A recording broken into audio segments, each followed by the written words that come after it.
Hello বন্ধুরা, শুভ নববর্ষের প্রীতি শুভেচ্ছা অভিনন্দন কেএস বার্ড ফার্মের তরফ থেকে সবার জন্য রইল। আজকে আমাদের মধ্যে এসে উপস্থিত হয়েছে আমাদেরই এই বার্ড ফার্মের কর্ণধার মালিক মিস সৃজিতা শীল। এই কেএস বার্ড ফার্মের মালিক সৃজিতা শীল আপনাদের কিছু বলবে, তার জন্য আপনারা কিছু দেখুন কি বলবে, কি শুনুন কি বলতে চাইছে উনি। Hello guys, welcome to my birds. White, green, red, blue. নিচে আরো এদিকে তাকিয়ে বলতে হয়। yellow and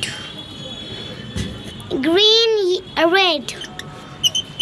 Lovebirds. তো এবার বলে দাও কী করতে হবে, বলে দাও। Well, আমাদের hello guys. সাবস্ক্রাইব করবেন, সাবস্ক্রাইব করবেন, Like শেয়ার করবেন, লাইক করবেন। এই যে বন্ধুরা, আমাদের এই অ্যাভিয়ারি আজকে কিছুটা আপনাদের দেখিয়ে দিচ্ছি, এরপরে আপডেট দেবো কী কী আছে, সম্পূর্ণ আপডেট দেবো। আজকের মতো এই পর্যন্তই। সবাই ভালো থাকবেন, সবার পাখিগুলো আশা করি ভালো আছে। এই গরমের মধ্যে পাখিগুলোকে যত্ন নেবেন ভালো করে।